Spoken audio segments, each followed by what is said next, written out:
Hello, this is Benjamin Boyce. I have another struggle session for you. This one's much more insidious than the one that I covered earlier this week, where during a Zoom meeting, a number of council members berated an individual, Tom Rockledge, for having bounced a brown baby on his white knees. That was an open display of unhingedness.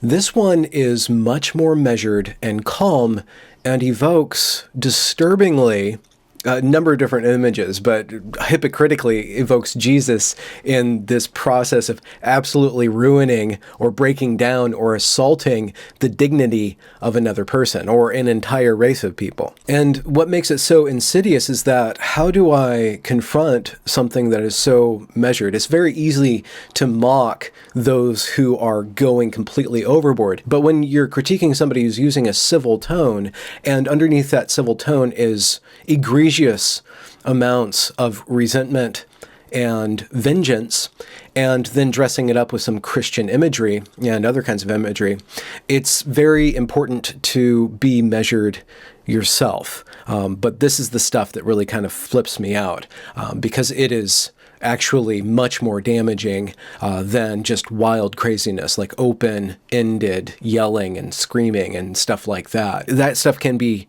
put down much easier than this kind of stuff. So let's dive in. Would you rather have a very well documented, moves the needle, awesome teacher who you suspected was racist, or would you rather have an anti-racist teacher who you knew was anti-racist somehow, but you knew nothing about their pedagogy skills? I'm going to pick A. Okay. And I'm going to pick A because I think most of you all are racist. I don't think you're redeemable in racism. I don't think in my lifetime any of you are going to get the gold star. I think you're in progress. I appreciate your try. I appreciate the fact that you have good hearts, good minds. Some of you believe in Jesus, and you're making great attempts at not living out history anymore. I appreciate that. I also believe in evidence, and there is no evidence that I can see that says you're going to win that battle in your lifetime or mine, and that the best we can do is be friends. And my loving Jesus tells me I just need to accept where you are in your journey and do what God commands me to do, which is consider you a brother and consider you family, even though you're going to have this really problematic toxicity internally that you're fighting, that you're trying to find an antidote for. And sometimes it affects me, sometimes it doesn't. But I don't believe it's going to be cured in time for me to prioritize that over you just being good at what you do when I send my kid to you to teach.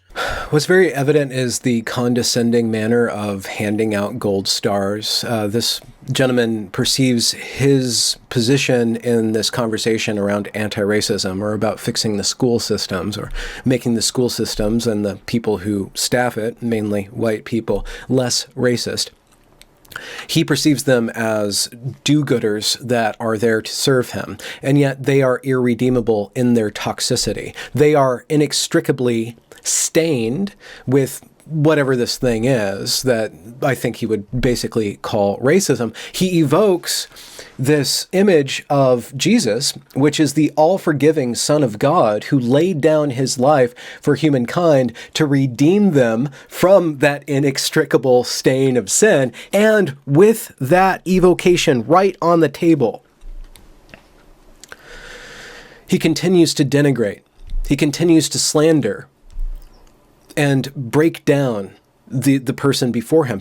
So he thinks of white people as somehow beneath contempt and certainly beneath true forgiveness. So the problem with this way of thinking is that if you aren't able to let go of the toxicity, so-called, in another person, and in another group of people, furthermore, you will never be able to escape that yourself. The problem with not forgiving, the problem with vengeance, is that an eye for an eye makes the whole world blind. And underneath that very evocative image is the fact that you only ever see that which you want vengeance for. It totally blinds you to the redeemable nature of human beings. He also invoked history and white people no longer participating in history. And that's a kind of an interesting phrase. I don't know exactly what he means by this. As far as I understand, he is a philosopher and a writer himself. So he has some deep thoughts that he wrestles with himself. But there's this flavor of an apocalyptic end of history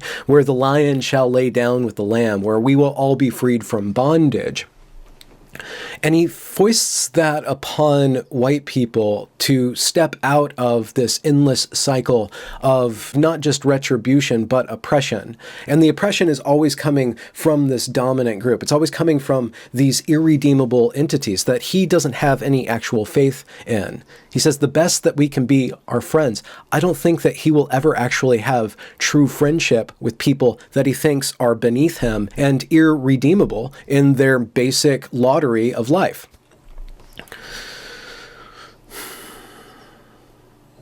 But let's let him continue. I'll take a racist teacher who is effective at teaching reading and math, who gets my kid into college so that my kid can be a warrior and a revolutionary, in spite of that teacher's history, not because of it or because they became woke. At the end of the day, here's the bottom line. At the end of the day, the wokest you can possibly be is to want to see 8 million Black children succeed economically in a very racist, ruthless system of economics and politics and everything else. So to the extent that you can do that because you've read some books around being great, a great ally in race, fine. But at the end of the day, this is a hell of a ruthless game that we're all playing. And I have every sense that racist and non-racist teachers are going to continue sending white people and white kids like gladiators into a ruthless battle for economics, housing, income, jobs, positions within colleges, positions within media agencies and news agencies who are all white power base. And I don't think you're going to get more of my kids there unless they're coming out with some pretty ruthless skills when it comes to understanding math, mortgaging, homes, home loans, finances, investments, opportunities, how to read important documents, all those type of things. I think are more immediate for a cynical Black parent than they are for hoping against hope that we're going to have kind of an outbreak of racial understanding amongst good white people who have really no really massive incentive to do well in that way, and even have some disincentives. We have lots of disincentives. Lots of disincentives to truly challenging your white status, your white power, your white privilege, and the possessions that come because you possess whiteness. Mm-hmm. I rather do admire his realism about the ruthless nature of reality. The problem, though, is that when you operate in this narrative that everybody is, it's kind of basically a zero-sum game, and it's a zero-sum game that is turned up to the level of a gladiator fight. And when you divide everybody according to their race, and then divide the world of resources into one in which you need to ruthlessly extract them from every other person in your way, what that will eventually lead to is a ruthless system that continually perpetuates ruthlessness. There is no common humanity here. There's no greater project, such as what America could mean if we returned to a vision of America as this ideal towards which all of us are working towards. There's no communal sense of camaraderie. There's no open, loving sense of a shared struggle. Rather, that struggle is against and with one another. And if you divided your own family into this kind of way of seeing the world, if you told all of your sons, let's say you had 5 sons, and you said, I have a pie right here, and whoever can get the most pie wins the game. If you go into that pie thinking of it as I will get more of it than anybody else, you will act in a certain way that will get you most of the pie. And furthermore, the way that the pie will be cut up will involve the cutting of a lot of limbs, and we'll get to his wayward image in just a moment. If you frame the conversation around collective coming together, where identity is not front and center, I think you have a greater possibility for people to look at the resources within the world, not in terms of extracting them, but of maximizing the potential within the environment. And he does make good points about actual skills, about reading important documents, about math and about mortgages and so on and so forth that are absolutely necessary to deal with the material world.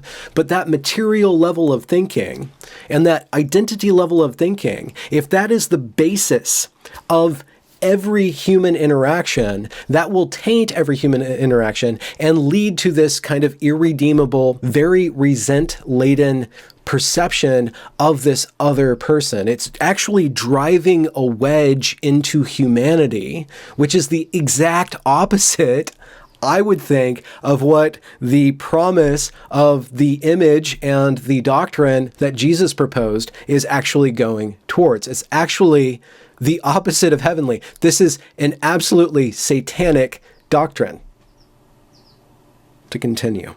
I do think that that's the bargain that's being made to many white teachers, though, which is if you want to be a good person, you want to be seen as one of the allies and one of the good teachers, you can access that benefit by intellectualizing race and buying a book or two, in seeing some videos, putting a "I'm anti-racist" bumper sticker on your Volvo, and like proceeding into the world with this idea that like I'm doing the work. I love this idea of the work. And no, you are not doing the work, because there are so many other material ways within your life and your life choices that would really be doing the work that you're not willing to give up yet. So reading these books and accessing these intellectual properties is yet another way of whiteness, how whiteness works to clean itself. Whiteness is like a self-cleaning oven. White supremacy is like a self-cleaning oven. So I don't know about the wisdom of evoking the image of an oven when disparaging an entire race, so-called, of people, but let's let him continue. It will always find a way to center itself, to give itself grace, to give itself a way out of doing the hard, really, really, really hard stuff. Because there are 99 things that a white person could do that I think that would be painful to do in terms of how you buy houses, structure where you live, structure your life, structure your investments, structure your giving and your generosity, your annual giving, family giving decisions and all that. There's a million other things I could do that would cause so much more pain than picking up a book from Barnes and Noble or Kindle copy or whatever, and drinking some wine, reading your book over the weekend, coming out the next week woke and somehow redeemed. Don't forget posting a picture of yourself reading the book. Got to post a picture of yourself reading the book and kind of hitting your friends over the head, like, have you read this? Have you seen this? Because I have, and it becomes just yet like ironically another weird way in which whiteness loves itself and intellectualizes the pain of others. The problem that I have with the trajectory of this idea of whiteness is that it detaches from individual acts, right? It starts with the reduction of everybody to the color of their skin and I guess some sort of aggregate of culture. And you can look at stats and you can actually use statistics to actually bolster this way of looking at individuals. The data is there. I'm not doubting that the data is there. But once you reduce people to this essential property and then you extract that essential property and you start speaking of it as this thing in and of itself, it becomes a spiritual entity. It becomes a power and a principality. It becomes this zeitgeist or this immaterial entity that is operating on its own terms. And the metaphor comes to mind for me of the way in which Sauron, the Lord of the Rings, was, by the time we get to the Lord of the Rings the trilogy, he no longer had a body. He was just this flaming eye that was trained everywhere and looking for one thing. Sauron, whiteness, is just disapparated. It's watching everything and it has a tremendous amount of power and it's about to destroy the free world, but it's seeking one thing, and that one thing is power. And insofar as you start to project all of that darkness onto whiteness, you're actually causing yourself to not see that darkness in yourself. And he does, towards the end of this video, he does kind of revert and starts talking about his own stains and kind of equalizes the playing field. But at the same time, that satanic reduction of everything to ruination and to ruthlessness and to giving up resources and extracting resources from the world, that entire way of operating towards life, while it does have benefits for getting your own in the world, but once you translate that into a projection, this is the stuff that leads to the more and more crazy struggle sessions and eventually leads to utter dehumanization and then violence. And that oven metaphor, which he didn't really make sense. Whiteness is a self-cleaning oven. Like, what does that even mean? But that metaphor slips in there and evokes an entire history of racism that we, foolishly it seems, thought that we were past, thought that we were over. Let's let him go on. But whiteness is self-cleaning oven. I love that metaphor because whiteness is trying to it's just trying to slip out of this trap, right? I mean, like George Floyd, world explodes, Atlanta's burning, and whiteness it's like water. It's flowing downhill and it's trying to figure out a way to get out. How are we going to get out? We're all going to read White Fragility and post about it and then show our bona fides and then we're going to clean ourselves and be good, right? And you're absolutely right. But I just don't know. And I haven't, I'm going to come clean as someone who is really proud of how much he reads. I have not read Stamped from the Beginning yet, the big one. I haven't read Stamped yet. I've just read the small one, whatever. I can't remember the big one. I've read the small one by Jason Reynolds, the outline version. I don't know how a white person could read that book and clean themselves. It is a hard history of race in this country, and it's told very succinctly in the Jason Reynolds version, and it's told very no holds barred and very punch in your face. And if a white person can read that book and post a picture of themselves online, with their glass of wine, I don't know. I think there are some white people that might start out trying to clean themselves crisp, but might actually learn something. That's what I'm saying. I have some hope for some white people. Added to the oven is the metaphor of cleanliness, of cleansing. And if the white people are unable to do that, which is the proposition of this man, that they are irredeemable, that they cannot wash that stain away, what do we need to do but to wash the white people off the earth? This is where it leads. These are the seeds of it. This is the seeds of ruination. Now, I'm not ascribing to the white genocide conspiracy theory, but this actually goes a long way to showing, because you will see the outcome of this stuff when it's not just intellectualized, these two guys talking on a webcam, but when it's put into a situation with high intensity, with economic disparity, which is what we're facing. We're going to enter into a time of very dire economic disparity. There might be a way out of that, but if we do go into a very sharp economic downturn, and this is the way that the intelligentsia are speaking, the way that it will operate in the hands of people who don't just want to sit behind webcams and berate one another or tease one another or put one another down, is that they will actually enact atrocities. That's where it leads. I can't believe that they don't see that. And it's all right there for us to watch. It's all right there for us to watch. So I have lots of hope for some white people. And I have to, I better, my faith makes me, my faith compels me to believe that that's true and that's a possibility. And even at their worst, it compels me to think about myself as a competitor in sin. So I can say with white folks, yeah, y'all got all this going on, you're terrible people or whatnot. But if I really believe in the faith that I hold or whatnot, it makes, we are competitors in our sin. So I have my sins too, we'll all have our things. So I better not get to a point where I'm just being realistic about the fact that I have to engage with the system and turn my children over to it. Yeah. And that I have very real frustrations with who is there, who I have to turn them over to. And I think that's the number one. I mean, that's the white people are all dealing, even the woke white people are all dealing with the same thing of we're trying to figure out how to turn our children over. And whiteness is a huge lift for those kids. And it's hard giving that up. That's a whole nother conversation we can have later about like the 99 ways things we should be doing to try to like give up whiteness. I do want to point out that he had a LaCroix. I don't know why, but the Ken drinking the LaCroix is a pretty wonderful image. Like, yes, let's erase whiteness. Let's cleanse whiteness. Drinking his LaCroix, which is really cheap beverage and it's not too bad. Even the way that this black gentleman frames sin as a competition is still a deficit mindset. It's still satanic. It's still ultimately a zero-sum game. And there is no redemption found at the bottom of this hole. One thing that they brought up was that if white people read the history of the disparity and the oppression of these black people in America, there's no way that they can clean themselves. It's just, there's no escape if you look at it that way. There's no escape from history. There's only the abolishment of history if you look at it in the way that they're proposing to look at it. This is not the way to look at the pain of the past. It's not.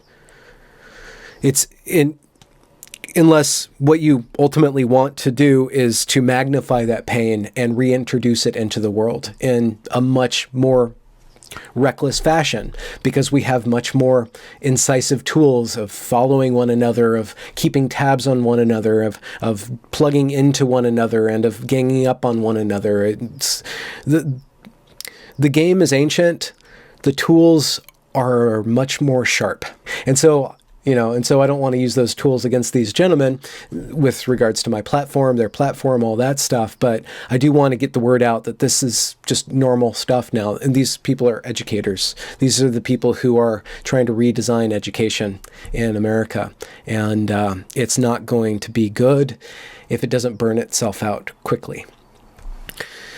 That's that. I'm going to go interview a wonderful person now, and I'll talk to you guys soon. Bye.